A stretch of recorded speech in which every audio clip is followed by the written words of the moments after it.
સૌને નમસ્કાર।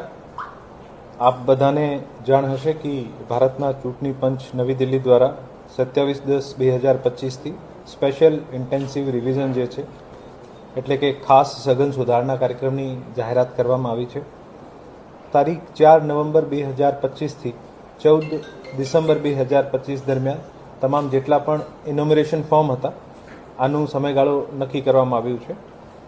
રાજકોટ જિલ્લાની કુલ 8 વિધાનસભા મત વિસ્તારમાં સમાવિષ્ટ કુલ 23,91,027 મતદારોની બીએલઓ દ્વારા ઘરે ઘરે જઈને ખરાઈ કરવામાં આવી છે અને આ મતદારો પૈકી 8,23,668 મતદારોએ પોતાને 2002ની યાદીમાં નામ હતું એવી રીતે સેલ્ફ મેપિંગ કરી છે। 10,06,117 મતદારે પોતાના રિલેટિવ સાથે પ્રોજેની મેપિંગ જેને કહેવાય છે આ કરવામાં આવ્યું છે। 2,25,512 મતદારોનું મેપિંગ થયું નથી, મતલબ કે આ 2002ની યાદી અથવા પોતે અથવા પોતાના ફેમિલી રિલેટિવ સાથે આનું પ્રોજેની સાથે મેપિંગ થયું નથી।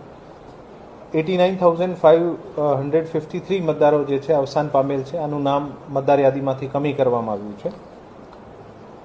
58,942 મતદારો જે છે સ્થળ ઉપર મળી આવ્યા નથી, જેથી તેનું નામ પણ ડ્રાફ્ટ મતદાર યાદીમાંથી કમી કરવામાં આવ્યું છે અને 1,69,135 મતદારો કાયમી સ્થાનાંતરણ થયેલા છે, જેથી આનું નામ પણ ડ્રાફ્ટ યાદીમાંથી કમી કરેલું છે। 10,736 મતદારો ડુપ્લિકેટ હતા, આને કારણે આનું નામ કમી થયું છે અને 7,304 અન્ય મતદારો છે જે બીએલઓ ગમે તેમ રીઝન ઉપર ગયા હશે અને બીએલઓ દ્વારા ના પાડી હશે અથવા સહકાર નહીં આપ્યો હશે અથવા ફોર્મ ફાડી દીધા, અમુક પણ કિસ્સાઓ બન્યા હશે, તો આ તમામના પણ નામ કમી કરવામાં આવે છે।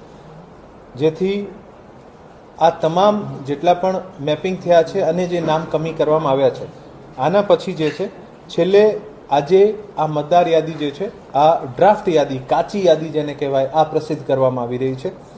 આ ડ્રાફ્ટ યાદી ઉપર જેટલા પણ નો મેપિંગવાળા છે, જેનું મેપિંગ નહીં થયો, આ તમામને ઈઆરઓ દ્વારા નોટિસ ઇસ્યુ કરવામાં આવશે। નોટિસ ઇસ્યુ કરીને આના જવાબ લેવામાં આવશે। આ લોકોની જ્યાં સુધી પ્રોજેની અથવા પોતાના સેલ્ફ સાથે મેપિંગ થતી હશે તો આ પણ કરાવશે અને પછી એક નિર્ણય ઉપર આવશે કે આ મતદારોની યાદીમાં રાખવાના થાય છે કે નથી।